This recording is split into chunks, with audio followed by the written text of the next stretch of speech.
Magandang araw po sa inyong lahat. Salamat po sa Diyos, sa Panginoon at sa Espiritu Santo. Welcome po sa ating channel o The Alteram Part-Time. Let us share the other side. Ito po ang inyong host, Jesus Sukgang Jr. Sana kayo ay masaya kasama ang inyong pamilya at kung kayo nag-iisa ay masaya kayo sa Panginoon. At inform ko lang ho kayo sa aking mga taga-subaybay. Meron ho kasi akong natanggap kagabi sa email. Opo, nagbasa po ako ng inbox kagabi lang. At nakita ko po doon yung pinadala sa akin na liham galing sa Coast Guard board. Opo. Tapos may nakatouch doon na file. A file was signed by the officer. Yung official po na iyan, siya po yung 2025, siya po yung CG1 na nilapitan ko. Acting CG1 siya nung last 2025. Ayon po sa aking pagkakalam, base doon sa discharge order na inisyu galing sa Sigaw, ay may tinatawag po dyan na disposition form. So yung disposition form po galing po yun sa CG1, sila po yung nag-issue. Ngayon yung ang naging reference doon nila na honorable discharge ako or i-discharge ako is yung tinatawag na September of 2023 na circular na meron nung sinasabing 60 days. Opo. So therefore, since na March of 2025 ako nag-end ng re-enlistment o nag-expire ng releasement, despite ibig sabihin, March of 2025 nag-expire yung aking tawag nito, re-enlistment na 3 years. Meron hong inisyu si Commandant na directive. Opo, lahat po yon out of those 1,151, if my memory is correct, is kailangan mag-re-enlist. However, sa part ko naman, meron hong sinasabi na hindi po ako pinatuloy dahil po yun ang naging basihan po na naabutan ako ng sinasabing 60 days period, which is yung circular na September of 2023. So ngayon ganito, ang sabi naman sa amin, i-process is to apply for re-entry or reinstatement. Ang nangyari, nabasa ko kagabi yung aking inbox dun sa letter at yung PDF nabasa ko. At ang naging reference doon ng letter is yung PCG NHQ, ibig sabihin Philippine Coast Guard National Headquarters, PCG NHQ, circular number 05-20. Ano po yung 05-20? Dated 28 May of 2020. Ang sinasabi po doon sa section 5F ba yun, na ang sinasabi kailangan ho ng at least pag nag-re-entry o re-entrant, the re-entry or the re-entrant in particular sa akin, kailangan may 10 years pa ako remaining ho sa serbisyo. Hindi na nga pwedeng magkaroon ako ng 10 years kasi dinischarge na ako, honorable, age 50. So ganun ho. Therefore, ang maging legal na basihan dyan, if yung batas ba is may mga dinaanang procedure, siyempre sinerch ko, may legal procedure naman isa doon. Ano bang legal procedure doon o basihan? If the circular, which is the PCG NHQ circular number 05-20 dated 28 May of 2020 was published. So na-publish naman ho. Ngayon ang nangyari sa part ko naman, kasi nag-file ako ng letter for reinstatement at hindi nga po pinayagan dahil nga doon sa circular or sa tawag nito, sa sinasabing specific doon na kailangan 10 years ho yung isang reentrant. Ngayon, kung ganyan ho yung basihan, talaga hong may legal na batayan itong ibig sabihin, yung sinasabi na PDF or tawag nito letter galing ho sa PCG board, which is na yung chairman pala ng PCG board, siya din yung CG1 or acting CG1 at siya din yung chairman ng PCG board. At the same time, noong 2025 is siya din yung Chief of Staff ng Philippine Coast Guard. So diyan pa lang makitaan natin na meron ho talagang sinasabi na consistency of power. So ano naman yung aking legal na basihan dito para lumaban sa sa korte? Ang legal natin na basihan dito is meron hong directive si Commandant issued May of 2025 to be exact is 02 May of 2025, directing the 1,151 PCG personnel to re-enlist, to process, and to submit. Together with the re-enlistment is to submit a letter of explanation, and together with the letter of their explanation, kasama doon yung explanation ng unit CO ang isubmit. So ang nangyari, dahil na nagre-re-enlist ako at that time at nag-abiso ako, gusto ko nga sana kausapin si ma'am in person to inform with regards doon sa ginagawa kong re-enlistment kasalukuyan. However, ang nangyari, dinirect niya yung kanyang officer, nandun naman sa aking explanation letter or letter of appeal na napirmahan na. So ganon. Pero base doon sa napirmahan, meron siyang sinasabi pa na circular. Meron ako ditong order, babasahin ko lang ulit. Or sige, antayin nyo lang babasahin ko lang. Kasi ano ho yung legal natin na reference para ho makalaban tayo sa legal. Halimbawa, kung ilalaban natin legal tulad sa akin, kung ilalaban ko legal yung reinstatement, mababard ho kagad ako, matiteknikal ako doon. Titeknikal ako ng PCG NHQ 05, circular number 05-20 dated 28 May of 2020, kasi wala na akong 10 years na remaining sa serbisyo, kasi ang compulsory retirement is 56, so 50 niya ako discharge, honorable, therefore wala na talagang remaining yan. However, meron ho tayong legal na paraan, it's prior of the tinatawag na chain of command, at meron hong directive yung commandant. So under those two circumstances, the legal basis and the legal circumstances basis, meron hong directive yung commandant at meron hong tawag nito, ano ba itong sabi ko kanina? May chain of command. So dalawa ho iyan. So mantakin mo yung directive is from the 4-star, which is the Commandant Philippine Coast Guard, at may meron siyang directive to re-enlist lahat ho ng mga nakasama doon sa directive. Ang ginawa naman to so again, ulitin ko lang yung legal ho basis natin para ho makalaban tayo legal, para makabalik tayo sa serbisyo at makuha natin yung proper na retirement benefits under ho sa sinasabi ng batas. Kailangan natin ilaban doon yung chain of command, yung directive at yung chain of command, and pangatlo pa pala yung due process. So under ongoing yung due process ko. Ano yung due process? Due process ang stated sa sinasabi ng konstitusyon na dapat walang arbitrary iyan, dapat walang hindrance pagka meron directive. So directive talagang galing sa 4-star. Ang ginawa naman ito ni 1-star is naglabas siya ng disposition form, kasi yun yung procedure. Sa disposition form nilagay niya doon yung September of 2023 na circular na regarding doon sa 60 days. Hindi niya pinayagan na yung directive ni commandant ma-consummate. Kasi bakit? Makita mo kaagad doon sa ginawa niya sa inisyu yung disposition form, meron tinatawag doon na abuse of discretion and abuse of authority.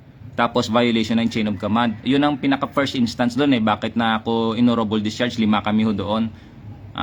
Yun. Kasi may directive, tapos nagpa-process ako ng releasement. Nandun nga yung aking medical slip na nagpapakita na nagre-re-enlist ako. Kinumply ko yung directive ni commandant. However, pinigilan niya iyon.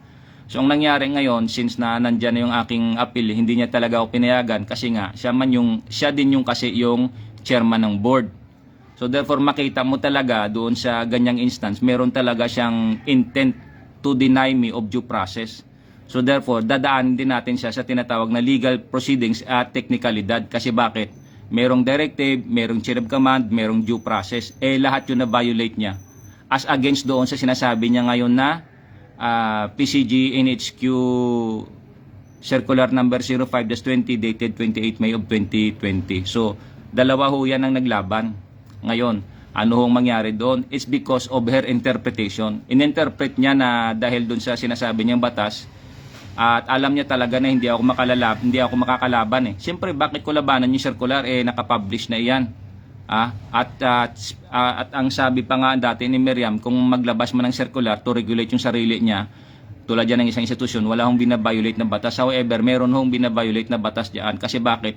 Active on duty pa ako active on duty pa ako, tapos dinischarge niya ako. So ganun. Lahat to yan yung sinasabi niya na hindi ako makalaban. Tama. Kung yung titingnan ko doon, in the grounds na nilagay niya kasi parang boxing, nilagay ka niya sa corner, tapos magstay ka dyan sa corner, dapat umalis ka sa corner. Kasi kinorner niya ako eh. Ano yung legal corner niya na basihan no? That is the PCG NHQ circular number 05-20 dated 28 May of 2020. So ganon. Ano naman yung aking legal na basehan na panlaban doon? Yung yung legal ko na basehan, una, directive of the Commandant Philippine Coast Guard, which is 4-star. Pangalawa, chain of command. Pangatlo, the due process. Ano yung due process? Nakalagay ho yan, nakasaado yan sa konstitusyon. Ano ho yung konstitusyon? The Bill of Rights. May Bill of Rights so. Dininay niya ako na mag-re-enlist. Anong tawag mo doon? Sige nga. Kaya kung lalaban tayo legal, at first instance, so, doon ho tayo lalaban at first instance, na ongoing na nagre-re-enlist ako, nilabasan niya ako ng order na discharge. Kasi ang basihan nila is 60 days. Tandaan ho natin, nandito ho may documents ako rito. These are documentary evidence and these are prima facie. Legal ito na basihan. Kasi ininterpret niya yung batas tapos nilagay niya ako sa isang corner na hindi na ako makalaban kasi base doon sa circular PCG NHQ circular number 05-20 dated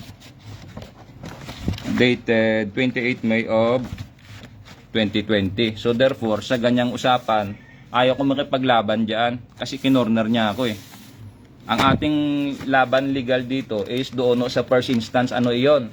Merong directive si commandant, merong chain of command, merong due process, at meron ng konstitusyon. Hinarangan niya ako. Hindi niya tinuloy yon. So those are the legal, monumental, colossal reference, legal reference. Naka-bind po yan, binding po iyan. Lalo yung directive ni commandant. Ngayon, ang ginawa niya, dahil nag-submit naman ako ng letter of appeal, nilabasan niya ako ngayon. Pangalawa pa, ano pa bang legal na proceeding doon?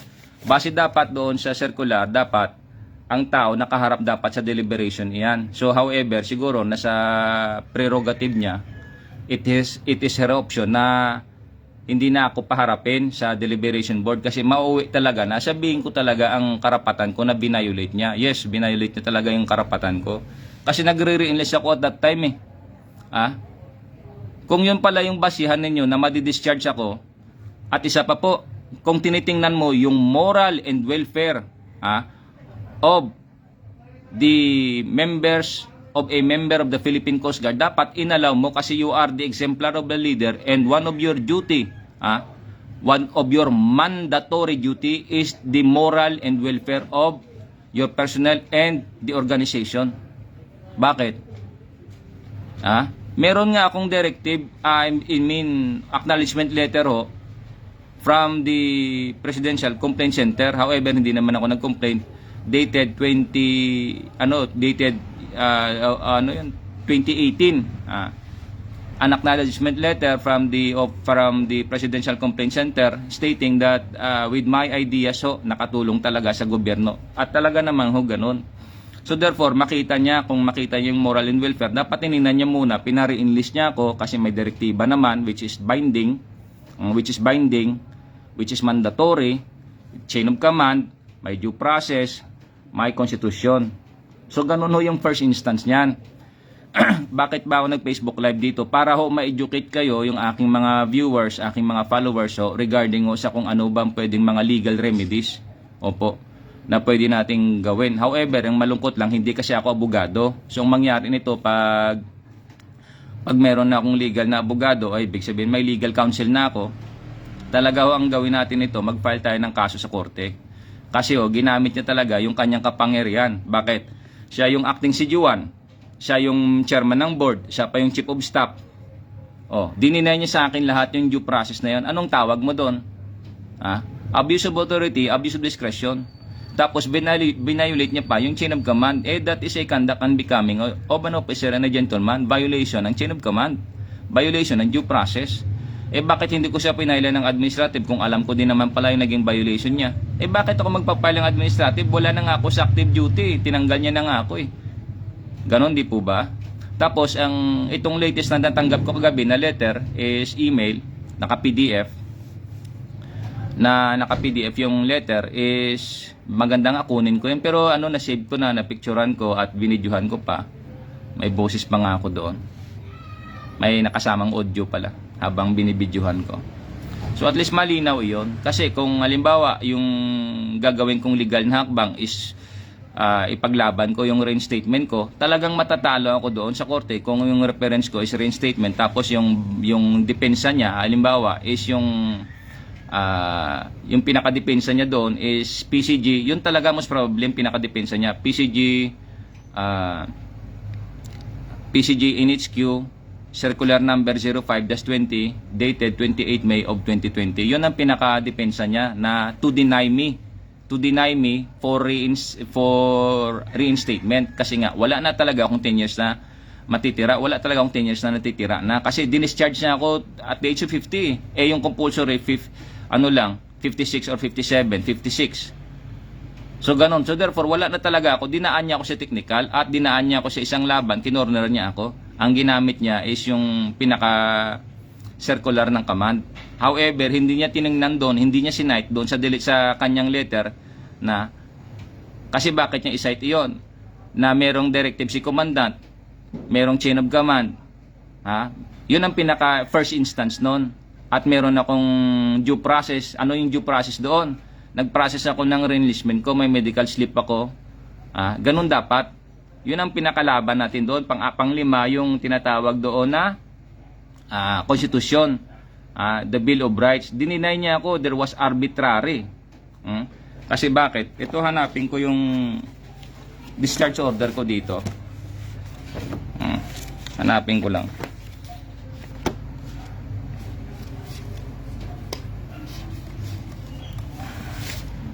So ganun ho, nahulog pa yung mga pictures. So again i-remind ko lang kayo, kung lalabang kayo legal, halimbawa, talagang maghanap talaga kayo ng abogado. At ang ilalaban ninyo, hindi yung kasalukuyan na kung saan nilapatan kayo. Kasi matatalo ka dyan Kumbaga, ano yan, sarado yan sealed tight yun Pero sa mga nakakaintinding legal at nakakaunawa, meron nung tinatawag talaga na abuse of discretion and abuse of authority. In what sense? Kasi alam niya na 50 years old na ako, tapos meron siyang batayan is yung 10 years na yan regarding under doon sa PCG NHQ circular number 05-20 dated 28 May of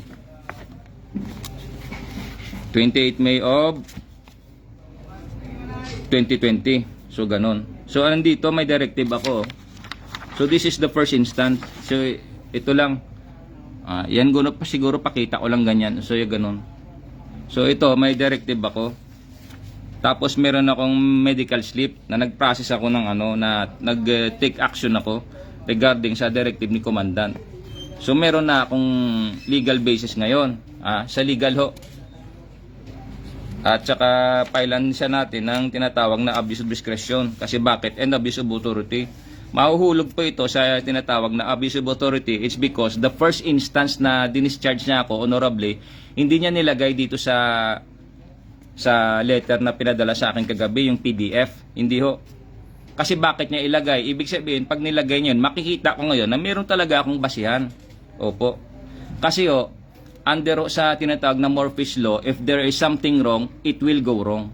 Ano nga ho yung it will go wrong? Mayroong directive, mayroong chain of command, mayroong due process, hindi niya ho inallow, hindi niya ho ginrant sa akin.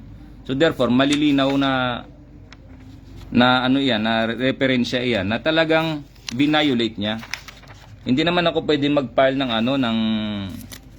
ng administrative para hingiin yung kanyang tinatawag na comment. Pwede ba natin sabihin siguro doon legal comment, although na hindi naman siya kasi abogado Pero dapat ang mag-issue niyan, dapat ang mag-initiate niyan yung command din, yung higher ups niya. Kasi bakit? May 4-star na nag-utos, bakit niya hindi pinayagan? Nag-process naman ako So makita naman ho. Siyempre isang violation niya pa doon na banggit ko nga is the moral and welfare. Yan ho yung isa sa pinaka-function ng isang opisyal kahit anong ahensya ng gobyerno. Ganon ho siya. merong tinatawag na moral and welfare. Yung ganun ho. So sinasabi ko ito dito sa inyo para ho sa may mga kakilala kayo halimbawa na ganito din yung ginawa, pwede ho kayong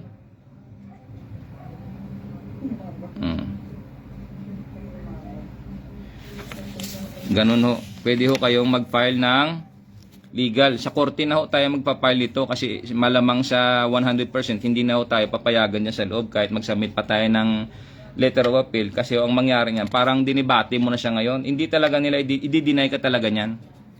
At hindi niya tatanggapin yan. So ang mangyari nito, hanap tayo ng ng legal. Pero siguro I don't know kung gagawa pa ako ng letter of appeal.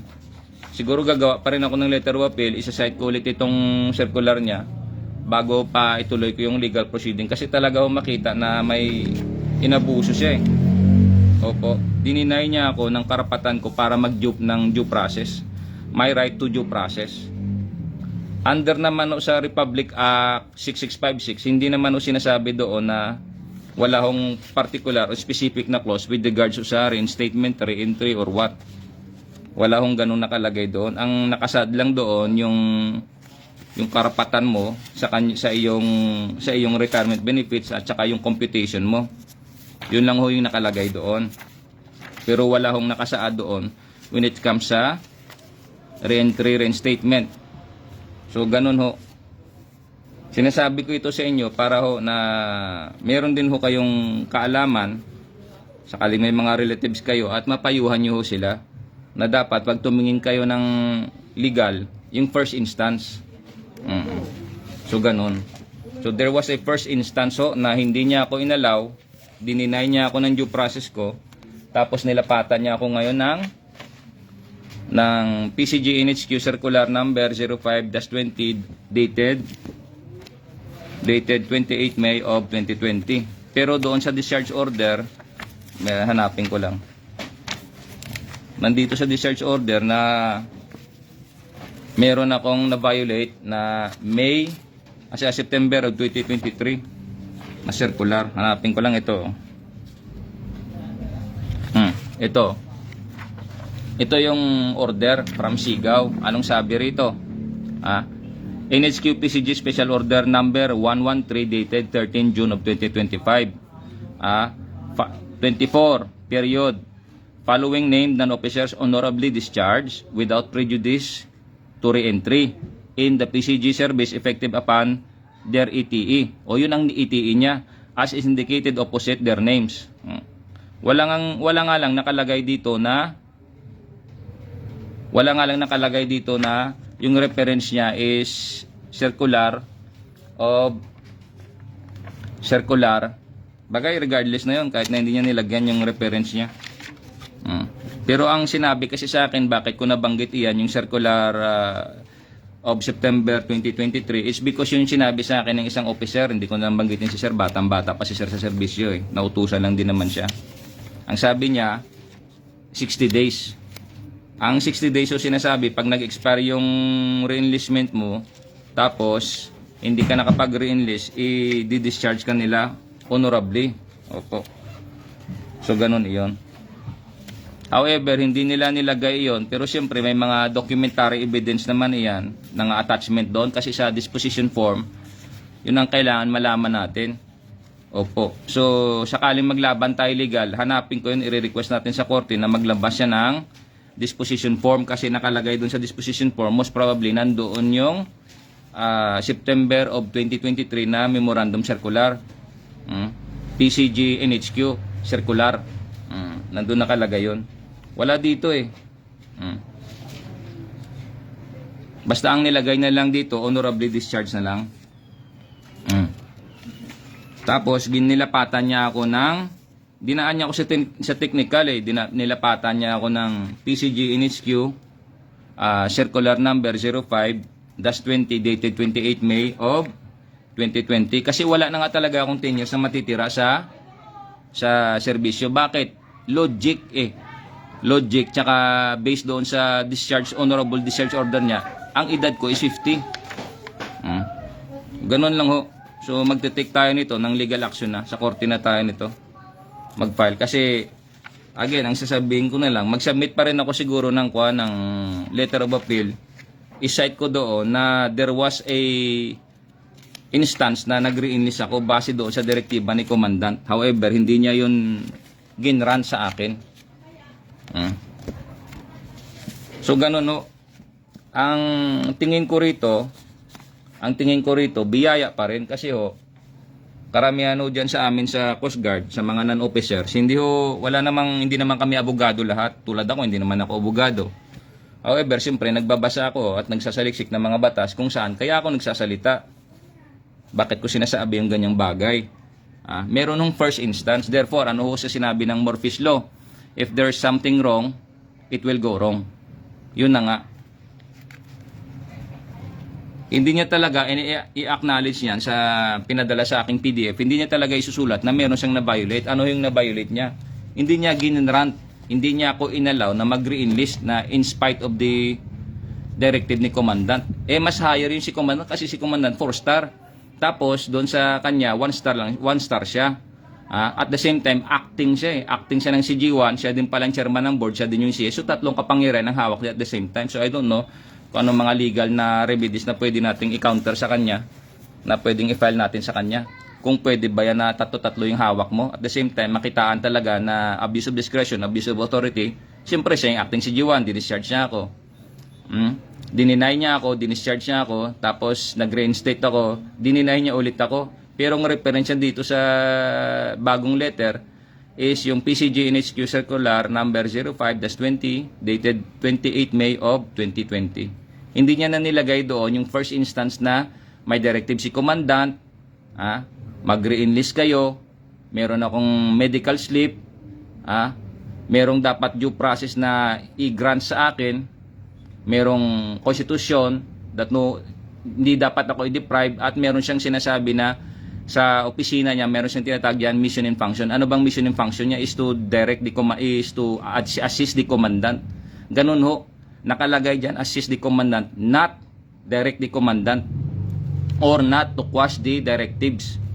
Ganun So ganun talaga ang mangyari nito. Gagawa tayo ng legal na hakbang sa korte na ito. Kasi wala na itong pag-asa kung ang board niya. Pero sinasabi ko again sa inyo, gagawa pa rin ako ng letter of appeal, isasubmit ko doon. Gagawin kong reference yung PDF na ito. Pero most probably, kukunin ko ito doon sa Taguig. Kasi yung PCGRRB, ang issue doon sa Taguig, dadaanan ko yung sa Taguig. So ganun siya.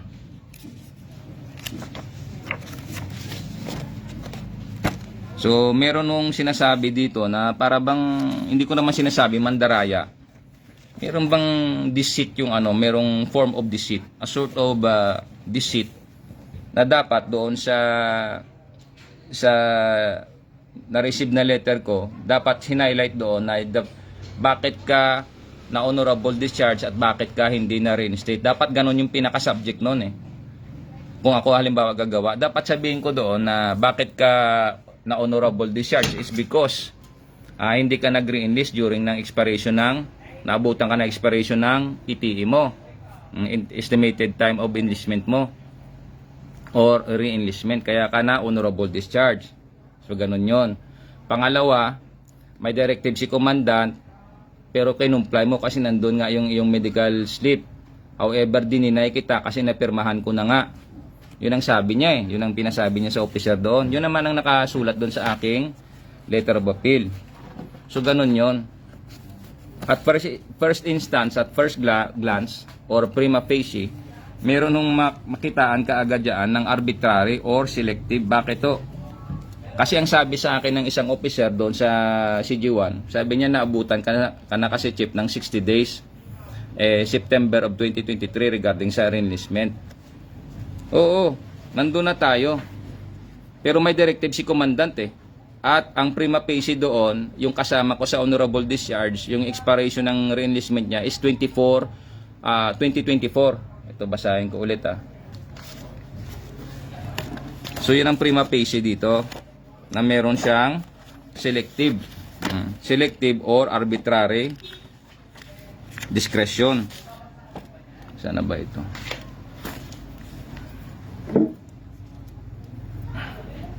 Saglit lang, ha. Ang dahulog yung mga pictures ko kasi.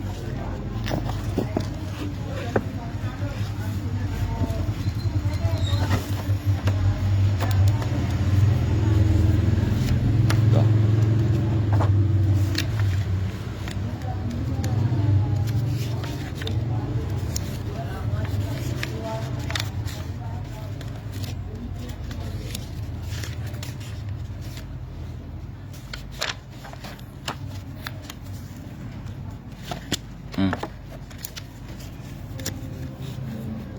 Meron no kasing directive, kaya ito pala.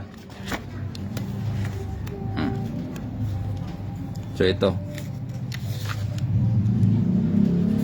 Tapos meron ditong directive. Sana ba yung directive ko na yun? Ito.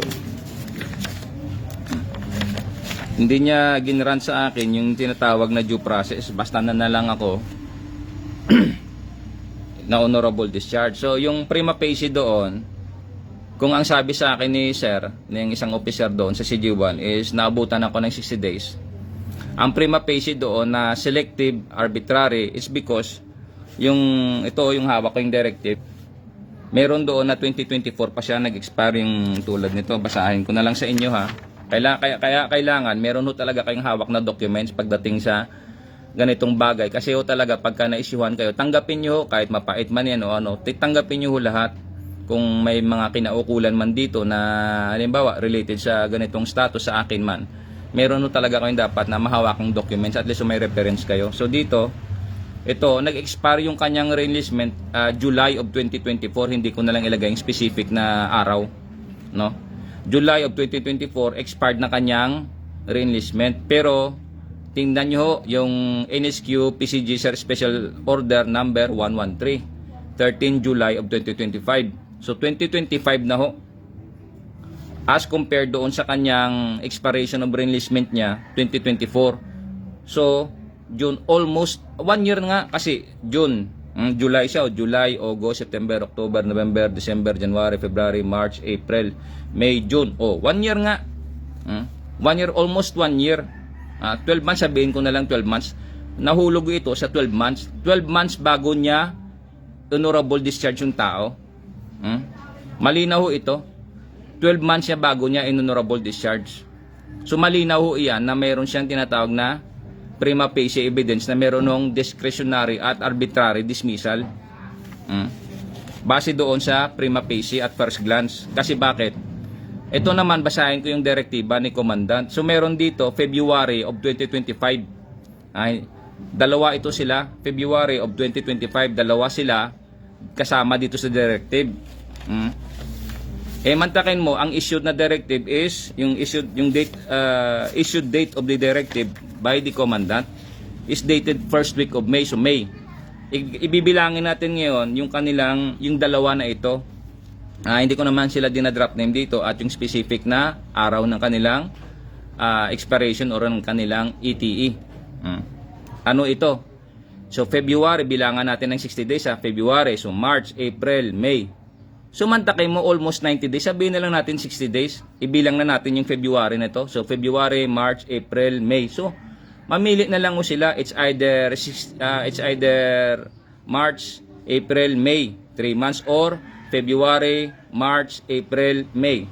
So it's either 3 months, 4 months, or 60 days higit pa. Kung yung circular of September 2023 ang reference yan para i-discharge yung tao, ganun ho. Meron din ho ako dito na mga circular na nakuha ko yung documents.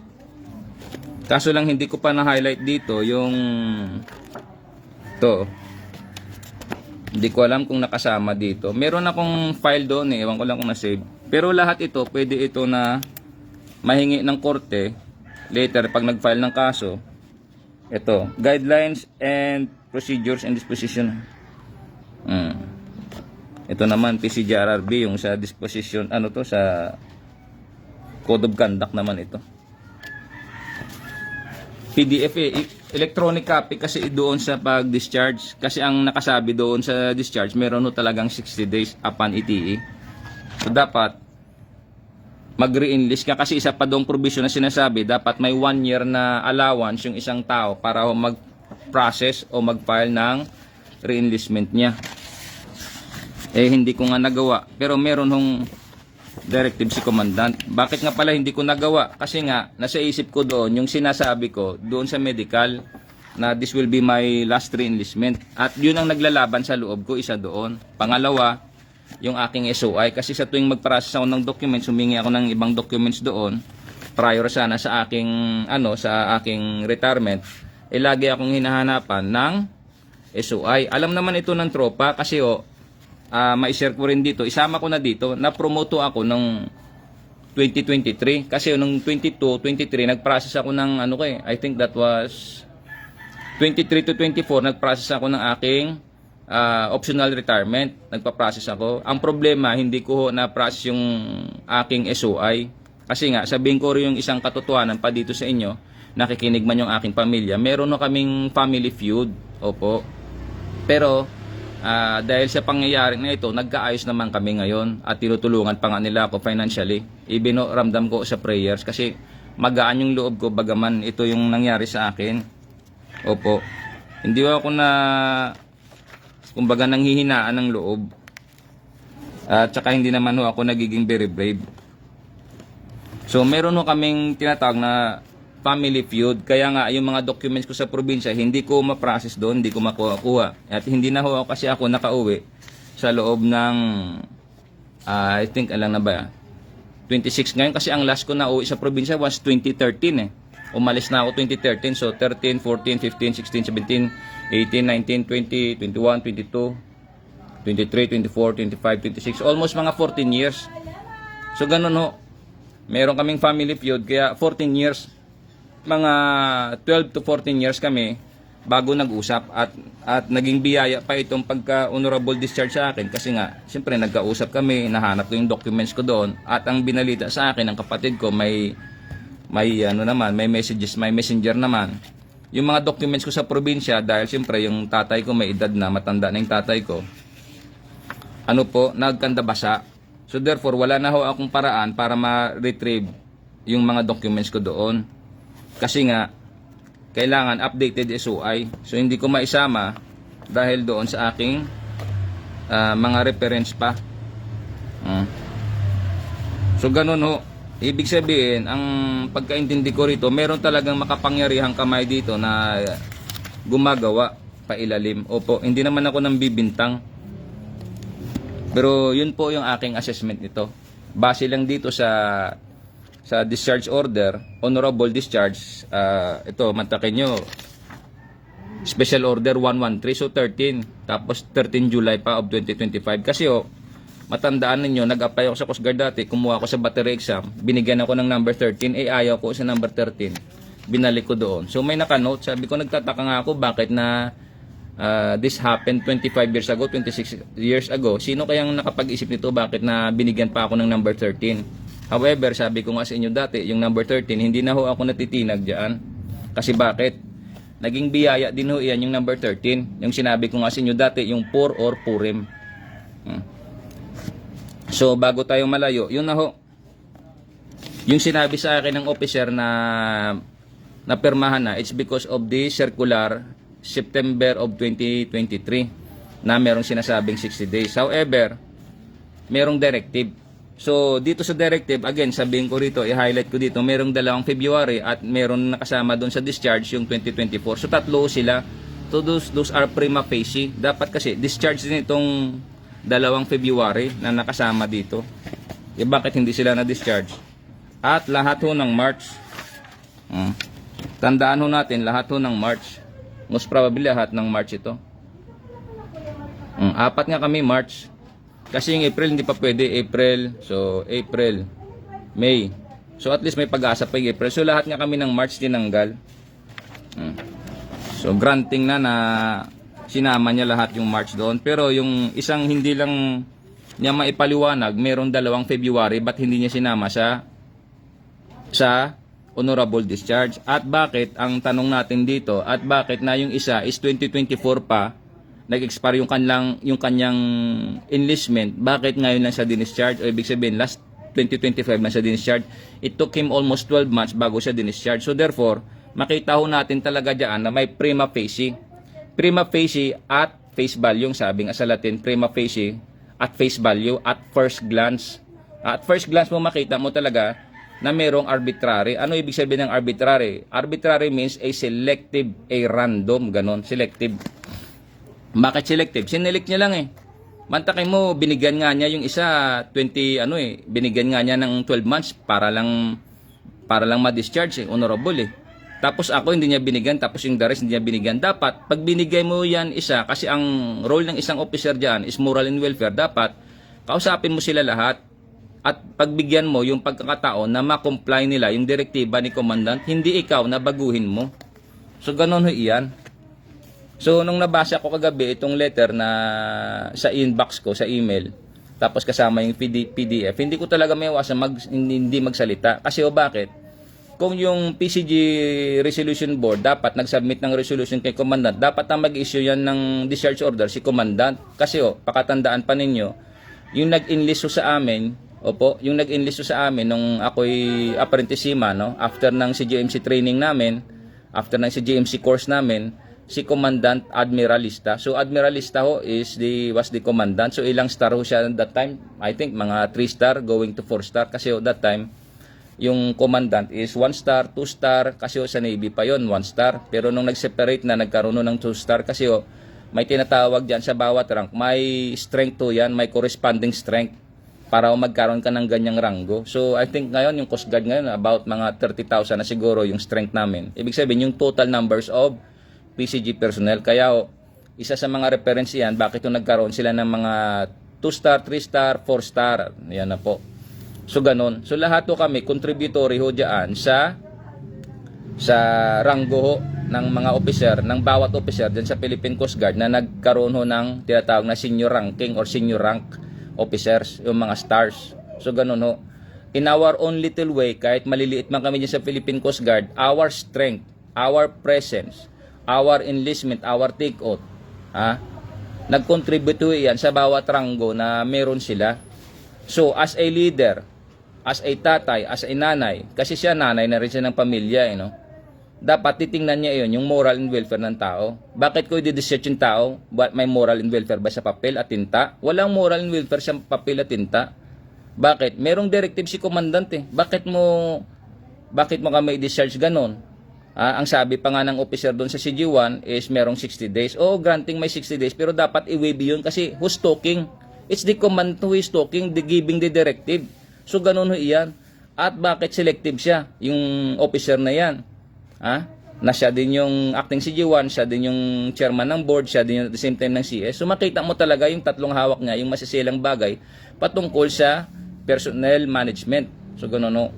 So therefore, para hindi siya siguro hindi niya makita na hindi siya mapahiya, nilapatan niya ako ng PCG NHQ Circular Number 05-20 dated 28 May of 2020. Kasi yun lang pinaka safe na paraan niya para ako talagang ma-permanent permanent denial of my right for re-entry sa PCG service. Kasi nga dinischarge niya ako honorably, 50 years old ako, 50 ako ngayon magpi-56 this year, 51 this year. So meron talaga akong matitira ng 6 years na lang kasi 50, 51, 52, 53, 54, 55, 56. So at least mga 7 years dapat. Pero sana ang akin naman kaya ako nag-call sa kanya is mag-abiso, mag-inform na ma'am, kino-comply ko yung directive ni commandant at meron akong medical slip, andito na, pinaprocess ko. At gagawa ako ng explanation letter kasi ma'am, next year magre-retire ako. So meron pa akong mga other references dito tulad yung mga text and mga call na purely out of harassment na lang talaga.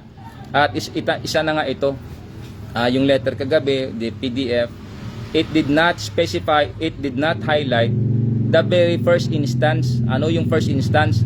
Na bakit niya ako dinenay? Dapat sinabi niya sana, dininay ka namin na mag-continue ng iyong ng iyong re-enlistment process is because na naabutan ka ng 60 days at kahit may directive si commandant, kaya kong baliin iyon. Hindi niya na ginawa lahat Kasi may chain of command So the chain of command, prior ng rank mo yan, kailangan i-comply mo. That is mandatory. Tandaan nyo sinasabi na chain of command is the legal authority sa loob ng isang organisasyon. Opo, directive is a legal authority din yan, legal reference yan So binayolate niya iyon. So bakit hindi ako nag-file ng complaint? Sabi ko nga sa inyo, hindi na nga ako active Hindi ako pwede mag-file. At bakit hindi siya dinirective ni commandant? Bakit para issuean siya ng ng tawag nito? Ano bang tawag nito sa korte? Yung i-direct ka ng korte na tawag nito na mag-issue ka yung mandatory explanation o pina-explain siya dapat na bakit na i-discharge mo yung tao meron akong directive, dapat pinaprocess mo muna kasi yan ang nakasaad sa konstitusyon natin. May sinasabing Bill of Rights at may sinasabi sa 6656 meron tinatawag na due process. Dinenay mo sa kanya anong mangyari sa iyo yan, anong reflection sa akin yan. So meron chain of command, dininay niya ako doon, so therefore binayolate niya kaagad yung chain of command. That is the legal authority sa loob ng isang institusyon. So ganun So ang masabi ko na lang dito, pakaiksian ko na lang siguro kasi mahaba-haba na on the other technicalities pa. Hindi ko na questionin dito yung PCG NHQ circular number 05-20 dated 28 May of 2020 kasi nga nakapublish naman ito. So I don't know kung saan nakapublish pero hinahanap ko dito may mga bodies na kung saan mag-publish ka, i-submit mo yung batas mo doon para makita siguro if this is constitutional, if this is humanitarian in a sense. Kasi ang nakasaad sa preamble natin, we the sovereign Filipino people, although na yung preambula, hindi naman batas, this is a guiding beacon, a guiding light. We the sovereign Filipino people, imploring the aid of Almighty God in order to build a just and humane society. So, just and humane. So, hindi humane yung ginawa niya. Dinaan niya ako sa technical side and technical aspect. Alam niya na 50 years old ako Tapos pala may nakahanda na pala siya panglapat sa akin. May nakahanda na rin ako. At first instance meron akong iniisip doon. Sabi nga ng Murphy's Law, if there is something wrong, it will go wrong. And it will go wrong. This will go wrong. This will go down in the history of the Philippine Coast Guard at sa legal na sabagay siguro sa legal sa judiciary branch baka meron namang nangyari na ganito din. Masabi ko nga this is unprecedented in a sense na utos ni commandant baliin niya. So unprecedented, ano ibig ng unprecedented? Hindi pa wala precedence. Unprecedented, kakaiba first time. First time na nangyari ito sa Coast Guard na may directive yung 4-star binayolate ng 1-star yung chain of command at hindi niya pinaconsummate yung directive ni commandant at binayolate niya yung tinatawag na due process. The due process was for the 1,151 PCG personnel who are due for enlistment, past their enlistment, and for enlistment, mag-process talaga ng re-enlistment nila and to submit the explanation letter together with their unit CO explanation letter. So dalawang explanation letter yon. Sa kinaukulan tulad ako kasi nag-re-enlist ako that time, dapat meron akong explanation pero dapat kasama doon sa explanation ko yung re-enlistment ko na. Hindi ko nga magawa kasi nagre-re-enlist ako that time So ganun Tapos ngayon ang nilabas niya sa akin, again baka sabihin niyo makulit naman ito, naintindihan na namin yan. Yun na nga, ina-highlight ko lang na yung kanyang ito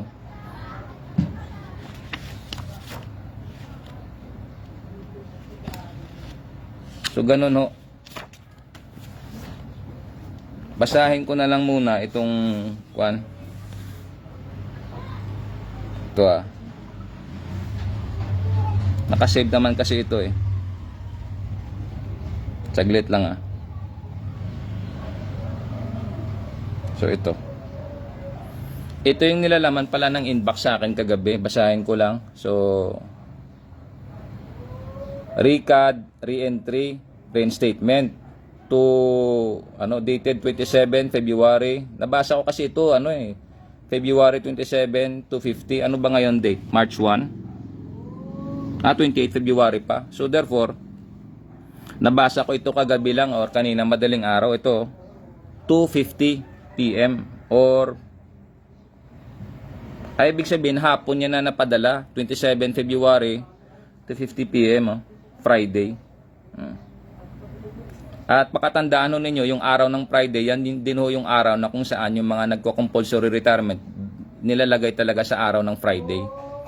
Na para bang namamaalam ka na talaga sa active duty, Friday. So talagang grabe yung ginawa niya ito sa akin. This is a mental and emotional na torture. Baka siguro naisip niya i-break down natin yung tao na ito. We have to make or we have to break him. So ganun ho. Hindi naman ho ako nagbi-break. Malugod kong tinatanggap ito kasi this is unprecedented. Kasi this is unprecedented and malugod naman hong tinatanggap ito kasi salamat sa Diyos kasi biyaya pa rin yan under sa Romans chapter 5 verse 3 to 5. Ang struggle nagtuturo ng katyagaan. So basahin ko muna bago ko ituloy.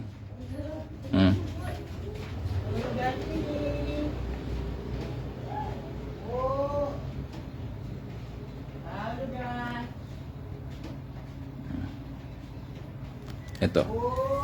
Ang sinasabi po ng Biblia patungkol dito sa Romans chapter 5 verse 3 to 5, New International Version, verse 3 or 3. Not only so, but we also glory in our suffering. So this is suffering. Because we know that suffering produces perseverance, perseverance, character, and character, hope. And hope does not put us to shame because God's love has been poured out into our hearts through the Holy Spirit who has been given to us. So yun palang nagagawa ng sufferings na ito. Ang suffering nagpo-produce ng perseverance para mag-persevere ka to continue in spite or despite of the challenges. Gutom, hirap, dinanas ko na ho yan Nagkasakit pa ho ako. Tapos, out of those perseverance, pag nag-succeed ka, meron kang tinatawag na character, that is virtue. Ano ho yung character natin? Nandun ho yung level na perseverance na kasi nag-continue tayo, nag-persevere. Yung character na hindi tayo nagwala, hindi tayo nasiraan, no? Hindi tayo gaya ng iba, sabi pa nga, nagiwala talaga, gaya dun sa Luneta Siege. Hindi ho tayo nagganon. At meron ho tayong pag-asa. At ang pag-asa natin, hindi ho tayo mapapahiya nito kasi sabi ito ng Panginoon. Kasi sinabi ho ito ng Diyos. Kaya nga balikan ko ulit yung preamble, with the sovereign Filipino people imploring the aid of Almighty God in order to build a just and humane society. To build a just and humane society and establish a government that shall embody our ideals and aspirations, promote the common good, conserve and develop our patrimony, and secure to ourselves and our posterity the blessing of independence and democracy under the rule of law and regime of truth, justice, freedom, love, equality, and peace, do ordain and promulgate this Constitution. So, under pa lang ko sa preamble, makita talaga yung ginawa niya ito sa akin. This is a mental, emotional torture.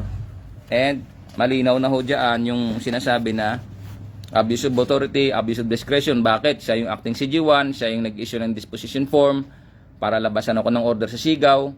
Siya din yung at the same time ng chairman ng board, at the same time siya din yung chief of staff ng Philippine Coast Guard. So makita mo talaga yung connected siya sa personal management. Siyempre doon sa top rank, sa top brass, hindi ho nila pwedeng ganunin yung officer nila kapwa. Pero ang dapat din dyan, mag-submit siya ng explanation. Siguro hindi na siguro, baka verbal na lang sila kahit na hindi na black and white. Kaya ang ating maging option nito at naging option ko naman ito is to una mag-Facebook Live para ma-educate din kayo, ma-share sa inyo yung mga ganitong mga predicament or challenges sa inyong buhay. Baka may mga relatives kayo na ganyan din yung ginawa. Meron ho kayo at least na mapagbasihan ba. So, yun na ho ang sinasabi ng Biblia. At basahin ko yung kagabi pala, ito na. Ang sabi sa inbox, yung letter inbox na nagko-contain pa ng may attachment na PDF. Ang sabi muna ng inbox ganito. Magandang araw po, Sir Ma'am. Ito po ay mula sa PCG Recad Reentry at Reinstatement Division. Kaugnay po ito ng deliberation noong 26 November 2025. Yun ang nagkakapagtaka bakit na dineliberate nila na hindi naman ako nakaharap. As experience ko sa Coast Guard nung kami dineliberate diyan sa Coast Guard nung ako'y nag-apply ng apprentice seaman o ng enlistment, ng enlistment ng job opening niya sa Coast Guard, may deliberation. No? Hinarap po kami sa deliberation. Ang daming mga senior officer doon. May mga commander doon. Opo, ganun no yung nag-deliberate sa amin. Hinarap kami sa board. Yun ang board yung nag-deliberate sa amin. Kung karapat-dapat ba kami na ma-hire sa Philippine Coast Guard. So ito, ang tanong, pinaharap ba ako sa deliberation board that was conducted 26 November 2025? Wala, hindi nila ako pinaharap. Tapos anong kasunod? Second paragraph, ipinapaalam po namin na ang iyong application for re-entry ay hindi inaprubahan, denied. Para po sa karagdagang detalye, mangyari lamang na basahin ang kalakip, the attachment, kalakip na dokumento. Makikiusap po kami ng inyong kumpirmasyon sa sa oras na inyong matanggap ang nasabing file. Maraming salamat po. So kino-confirm ko, nabasa ko kanina madaling araw. Kino-confirm ko dito, this will form part of my digital evidence announcement na natanggap ko. I confirm mo na natanggap ko yung email, tapos nabasa ko yung PDF, yung attachment, yung kalakip na file. Ang sinasabi ko ng kalakip na file ganito, meron ditong nakalagay sa ano ba tawag nito, letterhead. Sa letterhead nakalagay dito 1 star. Opo, 1 star. Mantakin mo, doon ako nagtataka, bakit na may directive si Commandant 4 star tapos ang naglabas 1 star. Para saan yung resolution board na yun na for signature ni Commandant? Makita ko dito ganito, itong sabi XPO2 Jesus C. Sukgang Jr. Ang address ko, Dear XPO2 Sukgang Jr. This pertains to your application for re-entry to the Philippine Coast Guard, which was deliberated upon by the PCG RECAD Re-entry or Reinstatement Board during its meeting on 11 December 2025. So nag-deliberate pa sila, nag-meeting pa. Prior or after the initial evaluation, which was November of 2025, meron pa pala sila ditong meeting na ginanap. Ito nakalagay dito 11 December. Nag-meeting pala sila ulit. After thorough review.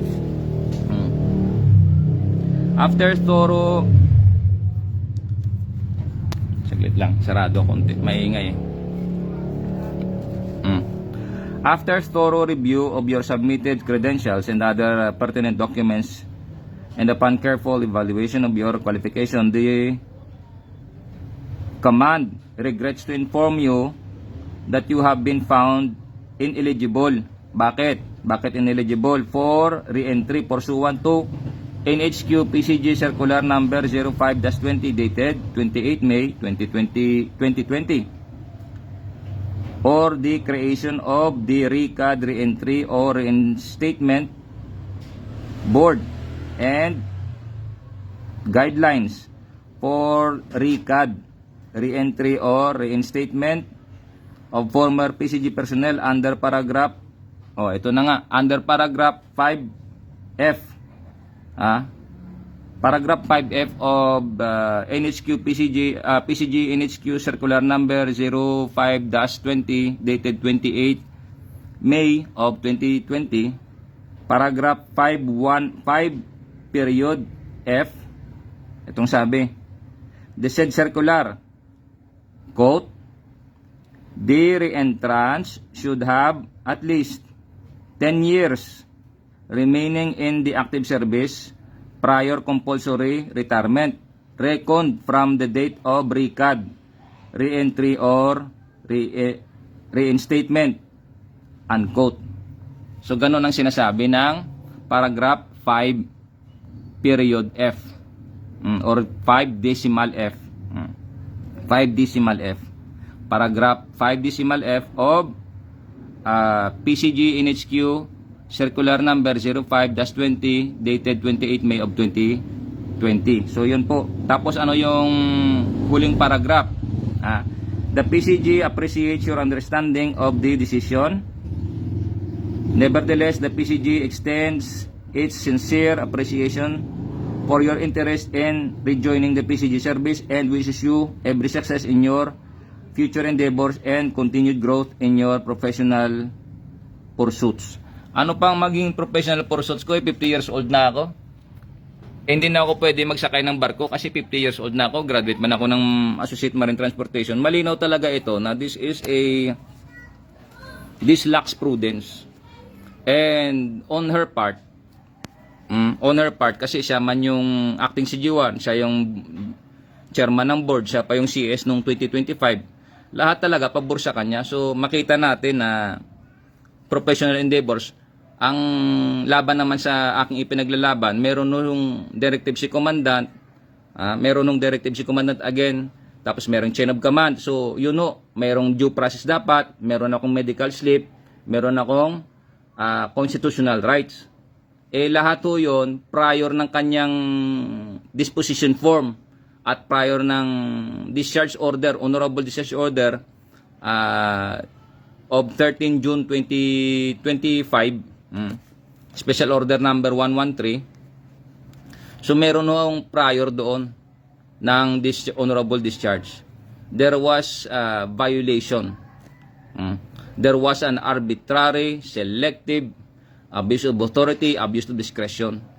So, ang pinaka-safest niya na legal remedy, legal protection niya is yung PCG NHQ Circular Number 05-20 dated 28 May of 2020. Paragraph 5 decimal F. Yun po, kasi wala na akong 10 years na remaining sa active duty. Kung ako man sakali ay kanilang ma-reinstate. Active nga ako that time eh. So, mati-technical sila ito. Active nga ako that time eh. Nagre-re-enlist ako eh. Bakit mo ako discharge? So therefore, makita ito na this is a disruption move, a disruptor, a disruption, anti-humanitarian. Kasi the exemplar of a leader, binayulit niya ulit yan, yung sa Code of Professionalism. The Code of Professionalism, dapat merong siyang moral and welfare sa tao. Under sa credo pa ulit ng Coast Guard, na violate niya ulit yung credo. Kasi yung issued letter, hindi naman siya pinaflaunt niya sa lahat, but then this is flaunting on her part, directing me, informing me na hindi na ako, wala na akong 10 years. So, I consider that flaunting. Kasi siya, alam ko bakit flaunting. Kasi siya yung nag-discharge, naggawa ng disposition form, acting CG1, tapos the chairman pa siya ng board, tapos siya pa yung CS. So, therefore, makita mo talaga yung control, yung power niya. See? That is flaunting and that is abuse. So, ano pa ba? Yung mission and function ng kanyang opisina is to assist the commandant o advise the commandant, may directive binayulate niya. So, ganun lang ho. So, again, para matapos na ito, ang ating gagawin nito, ulitin ko, gagawa muna ako ng letter of appeal, panibago, ita-transmit ko doon, i-forward, isa-submit ko doon. I will highlight doon sa sinasabing may due process. Hindi, kailangan yon, kailangan kasi gagawa ka ng explanation appeal ulit eh. Gagawa ka ng appeal. Pero kasalukuyan yan, gagawa ka ng appeal or hindi na nga ako gagawa ng appeal eh. Antayin ko na lang yung gagawa na lang ako ng legal na maggagawa na ako ng legal kasi yun namang inaantay ko ngayon yung abogado eh. Busy pa yung lawyers at ganun ho. Ako yung panalangin ko lang na siyempre, yung aking what is due me, ganun yun. Ang ginawa niya kasi loss for you and not for me. Kasi nga may prima facie. So, yun lang ho. So, again, para ho sa aking mga magulang, sa aking mga kapatid, mga pamangkin, relatives, mga kaibigan, at lalong-lalo na dyan sa mga non-officers sa Philippine Coast Guard. At panawagan ko na rin sa mga officers diyan sa Philippine Coast Guard, mga sirs, and to our Commandant Philippine Coast Guard, Admiral Ronnie Hill Gaban. Sir, thank you very much is because na yung resolution, most probably hindi ninyo napirmahan kasi yung natanggap ko na letter from the PCG board na mismo. PCG board na mismo ang tumanggap. So therefore, yung letterhead dito, 1 star. So makita ko talaga sir na meron kayong ginawang hakbang na hindi nyo pinirmahan yung resolution ni ma'am na nag-conduct siya ng initial evaluation. Bagaman, ang ginawa niya lang as protection on her part is the PCG NHQ Circular Number 05-20 dated 28 May of 2020, paragraph 5 decimal F na wala na nga akong 10 years. So, dinaan niya ako sa technical. So, sir, salamat pa rin. At sana, sir, isa siguro na magawa ko sakaling makabalik ako, maghanap ng ibang legal na para matulungan yung command na halimbawa dinischarge mo yung tao at the age of 50 o wala na siyang 10 years na matitira. Is that prudence? Is that due process? Is that humanitarian? Ano bang nababiolate ng isang officer pag i-discharge yung isang non-officer? Kasi hindi kami makalaban eh. Bakit kalalaban dyan? Official yan, sila yung otoridad dyan. Bakit kalalaban? So ganun, wala kahong pantapat dyan sa loob. Kaya nga, until now, hindi pa siya binigyan ng explanation letter. Most probably, verbal lang yon. Kasi nag-conduct siya ng November, deliberation, tapos nag-usap sila ulit ng 11 December.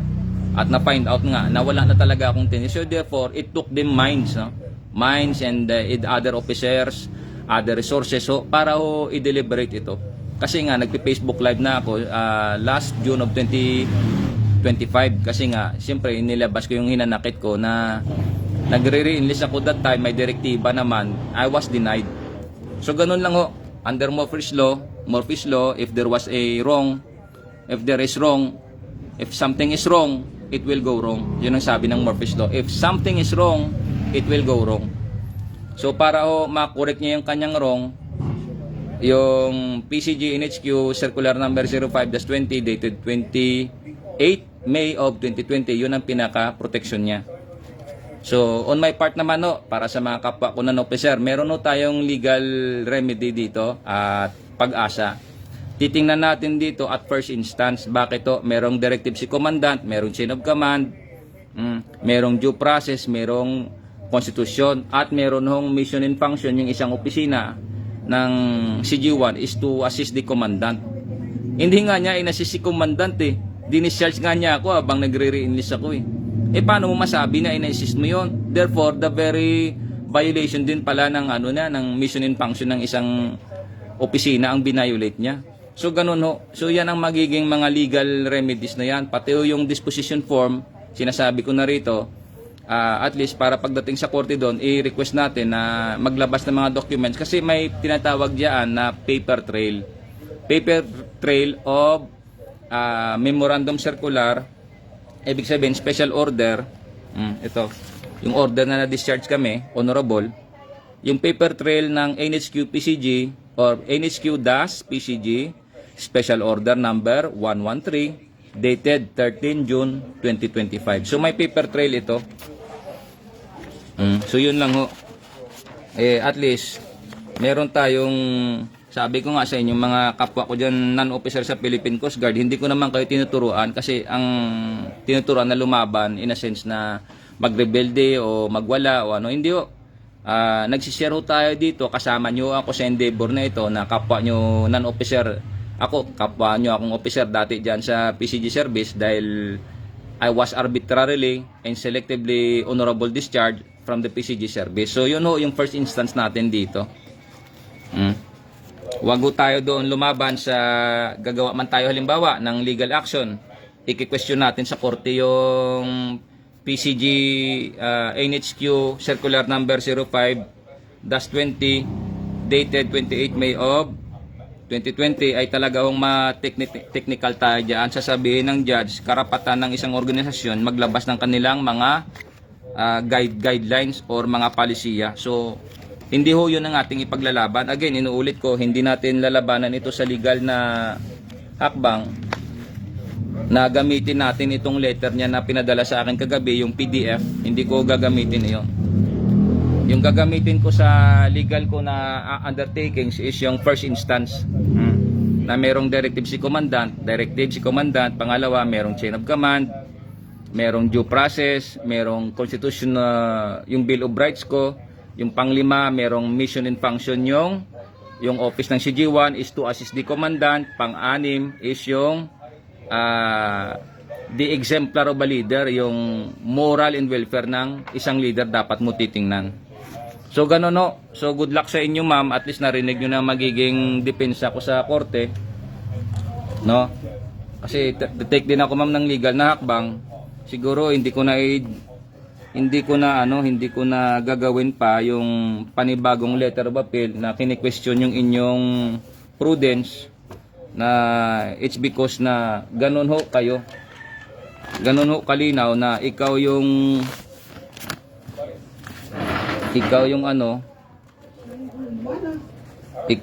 acting CG1, ikaw yung chairman ng board, ikaw pa at the same time yung chief of staff ng Philippine Coast Guard. So makita ho natin diyan na ganun ho. Ganun. So para lang sa consumption ho ng iba, takpan ko lang ho itong aking address. Paano ba ito?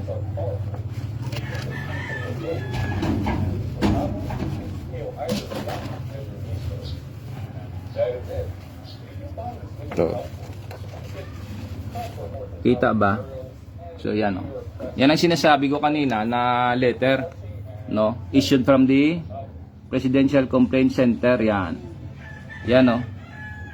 2018. So 2018 ba? O 2018. Yan yung pangalan ko. Makita kasi aking address eh.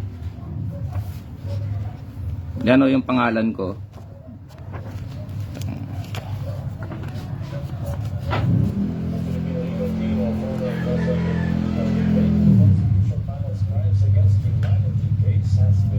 So ganun no, para may batayan kayo na meron talaga akong letter na natanggap. Yan. Pangalan ko, yan. Tapos yan po yung content. Yan yung content. Yan o. Yan yung content. Yan.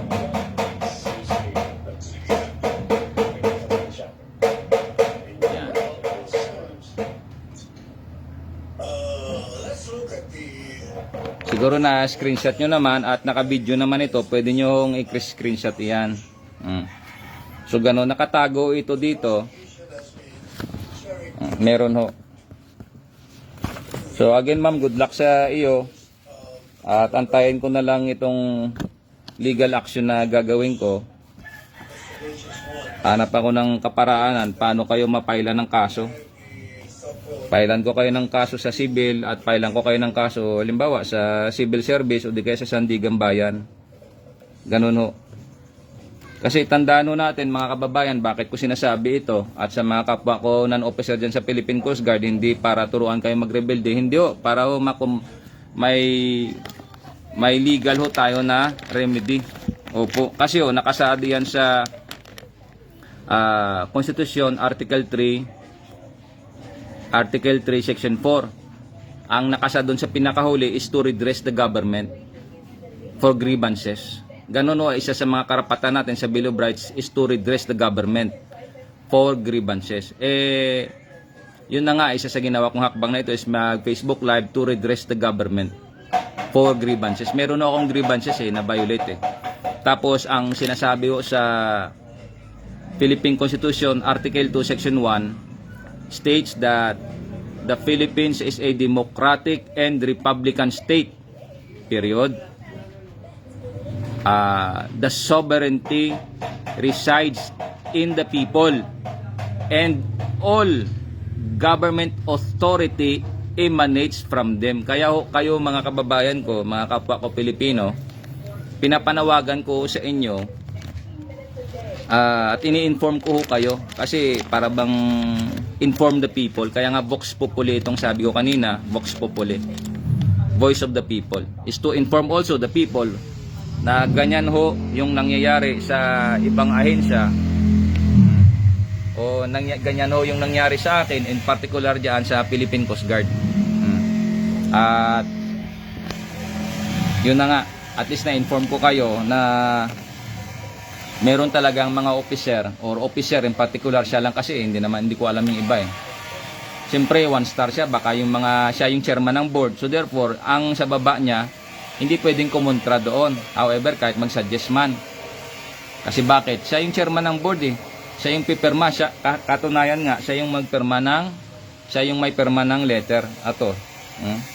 Siya yung may perma ng letter. So ito, Office of the Chief of Staff, Office of the Chief of Coast Guard Staff. Siya nga yung CS. Sinasabi ko na sa inyo, siya nga yung CS eh. Ito. Office of the Chief of Staff of the Philippine Coast Guard. In short, siya po yung CS ng Philippine Coast Guard. At siya din po yung signatory dito. Ibig sabihin, siya pa rin talaga yung acting CG1, Chief of Staff, at Chairman ng Board. Ito. Kasi siya yung nakapirma dito eh. So, documentary, digital evidence ito. Yan. Actually nga, nilagay na lang dito board eh, no? So, dalawa ito.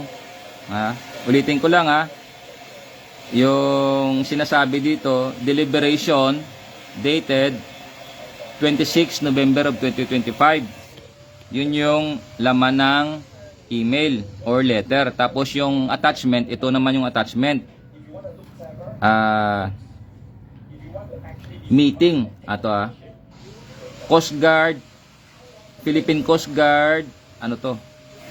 RECAD, Re-Entry or Reinstatement Board. Dated 11 December of 2025. So, dalawa ho yung nangyari dito. Yung sa Deliberation Board, initial evaluation, 26 November 2025, at yung RECAD Board nag-meeting sila ulit. Dated is 11 December of 2025. So, ganun ho. Pero, base sa email, ang natanggap ko na email was ito, kanina lang, February lang. So, November, December, or December, January, February, February, so ganun. So, bakit sabihin nyo sa akin, may discrepancy pa pala sa date? Wala akong problema yan kasi pwede nilang i-date naman yan eh. Gaya nga sa akin, yung dinate na, nakatanggap pa ho kasi ako ng bonus tsaka ng sahod. Nung May, meron pa ho. Tapos yung first 15 days of June, meron pa po akong sahod na natanggap. Tinanggal na lang ho ako ng 13 of June. So wala na akong sahod pagdating ng 24 of June. Wala na akong sahod noon, 2025. Pero yung nakadate ng aking discharge is 04 March 2025. So ganun ho yan. Wala akong problema sa mga date yan. Kasi ang sirkulasyon yan, dyan lang ho sa loob namin sa Philippine Coast Guard. So again, ano po ba yung ating natutunan ngayon? In line of my defense sa gagawin kong legal na hakbangin, titingnan ko doon yung first instance. Ano iyon? May directive si Commandant, Philippine Coast Guard, which is the 4-star rank senior officer, and also at the same time Commandant of the Philippine Coast Guard, and the chain of command, the due process, may due process, may Bill of Rights sa Constitution. Yung mission and function ng office ng CG1 is to assist the commandant. Tapos doon yung moral and welfare ng isang obligasyon or duty. It is a mandatory duty of an officer of any service to look for the welfare and moral and welfare of their personnel. So yun ang mga referensya ko pa dyan, and other pa po. Ano pa ba doon? Hihingiin ko doon yung disposition form para mapakita doon na may binayolate talaga siya. Tapos yung aking medical slip, winala niya ho pero may pictures ako dito at nakasama doon sa letter of appeal ko. First letter of appeal, may nakalagay doon na attachment documents or documents attached doon sa aking letter of appeal. Tapos yun po, alos mga siyam na or madadagdagan pa iyan ng mga ebidensya ho pagdating sa korte kasi may mga exhibit yan eh. So yung as against doon sa kanya, ano ang reference niya? Ang reference niya, para hindi ako ma-reinstate, is PCG NHQ Circular Number 05-20 dated 28 May of 2020, paragraph 5, decimal F, stating na, gawin ko na lang para malinaw. Ano ang sinasabi ng paragraph 5 decimal F. Itong sinasabi po. Quote, the reentrance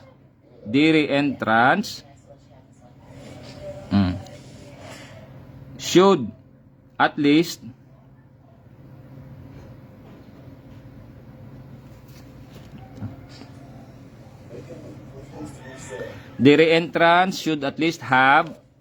should have at least, again ulitin ko anong sinasabi ng memorandum PCG NHQ circular number 05-20 dated 28 May of 2020. Anong sabi? Paragraph 5 decimal F. Ito pong sabi, quote, the reentrance should have at least 10 years. Open close parent 10 years. 10. Open close parent 10.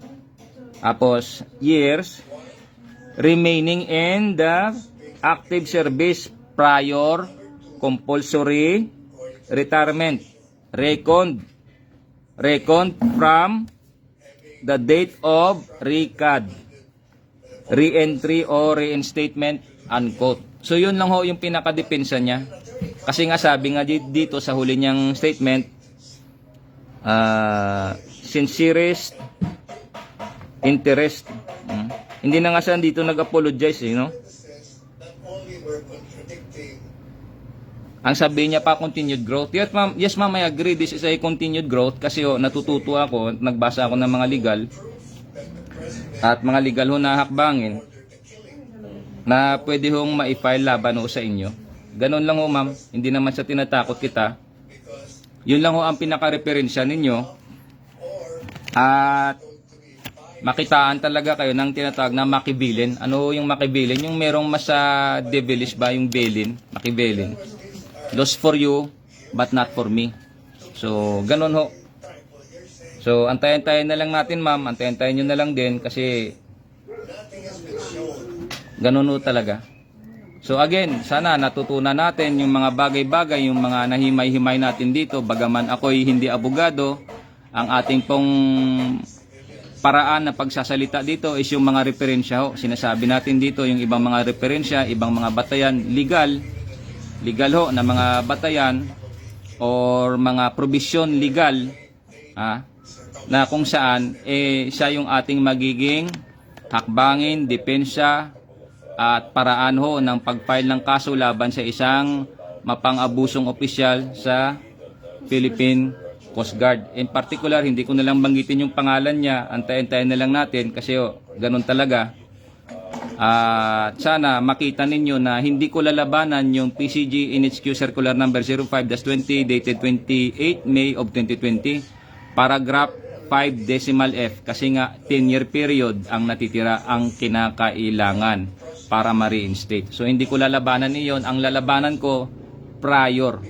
Yung mga violation na ginawa niya under the Murphy's Law, if something is wrong, it will go wrong. At meron pa pong others. Although na yung Murphy's Law is not a legal law, but then it is a sort of a principle, general sense, general principle para ho sa lahat ng mga tao, whether it be scientist, whether it be doctor, whether it be engineers, if something is wrong, ganun ho, sa paggagawa din ng batas, ganun ho siya. So, yun lang ho. Sana nakapagbigay ako sa inyo ng mga unawa or na-educate ko rin ho kayo at tandaan nyo ho, ay kasama nyo rin ho ako sa na-educate ngayon. Tandaan nyo ho, baka sabihin nyo, tinuturuan. Hindi ho, habang nagsasalita ako dito, ay kasama nyo po ako sa pag-aaral na ito. At sa aking mga kasama dyan sa Philippine Coast Guard, in particular sa mga non-officers, no? At panawagan ko na rin ito, I will take this opportunity and appeal doon sa mga kapwa ko non-officer na honorable discharge, no, sa Philippine Coast Guard. Kung makarating man sa inyo ito yung aking Facebook Live, ay pwede ho kayong mag-contact sa akin para pwede ho tayo makapag-file ng una individual.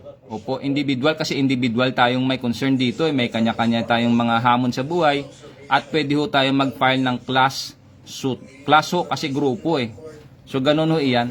Pwede tayo mag-file na tayong mga grupo na talagang arbitrarily and selectively discharged from the active service last 13 June of 2025 by this officer. So hanapin natin dito, most probably other documents dyan na ipafile ko personal, magagamit din ho natin yan as a class suit. So magpapile tayo ng civil, antayin lang natin yung abogado, magpapile din tayo ng sa Sandigan Bayan, sa Ombudsman, kung alin doon sa dalawa, yung isa doon sigurado doon sa civil service. Kasi ho, maalala ko pala, lahat ho ng government employees na ginawa ng ganitong bagay, ang atin pong legal forum is yung civil service, kasi government to government or government agencies, personnel so yung involved ay doon ho sa civil service. Ang labor naman ay doon ho yan in particular sa mga private companies or private owners. So ganun ho. Ano ba? So at least napahaba man tayo, at least supplyan ko kayo ng mga kinakailangan or yung ating sinasabing topic na Vox Populi. And ang sinasabi is education is a weapon against ignorance and injustice. Saglit lang ayaw na makita, hindi makita eh. I-post ko dito.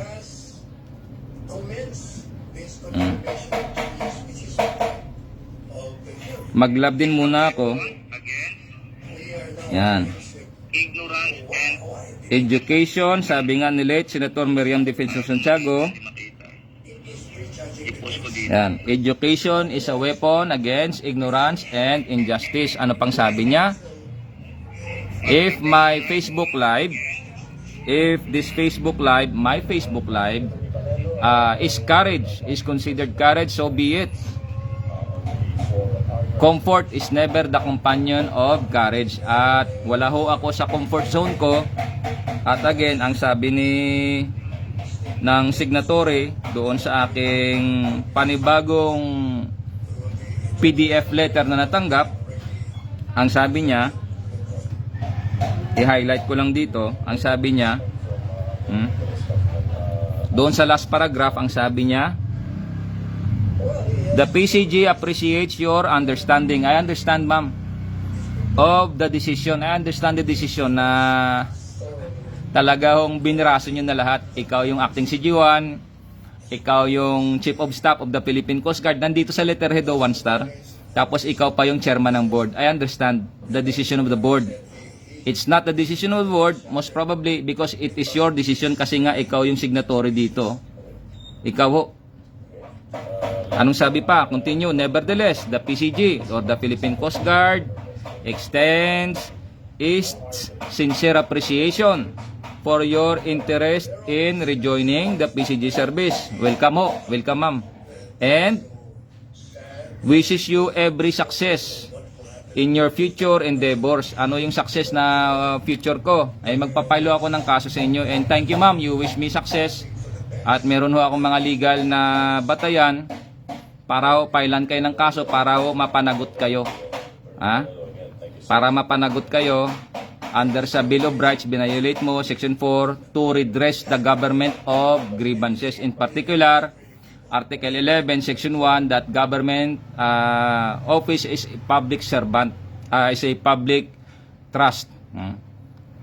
Ang sabi sa Article 11, a government, basahin na nga lang natin. Pasensya na kayo, napahaba-haba. Tuloy ko muna. So ito yung sabi niya, interest in rejoining PCG, ito na nga, success in your future endeavor. So yun na nga, ma'am. Thank you very much sa wish mo sa akin na success sa ipapile kong legal na grievances or laban sa iyo. Thank you, ma'am. I appreciate your wish and continued growth. Indeed, ma'am, this is a continued growth on my part and sa part ng aking mga followers and viewers, dahil this is a continued growth. Sabi nga, education is a weapon against ignorance and injustice. So therefore, hindi ho tayo dito ignoramos dahil nagbabasa tayo, may mga referensya ho. In your, ano pa sabi rito? In your professional pursuits. So, truly yours, signed, Chairperson, PCG RRRB. Hindi ko na lang sabihin yung pangalan mo rito, tsaka yung perma mo. Baka sign for lang ito. So, ganun. So, thank you very much, ma'am. At welcome mo. Welcome mo na sinabi nyo na intindihan ko. Salamat sa simpatya, no? Simpatya na, ewan ko anong klaseng simpatya yan.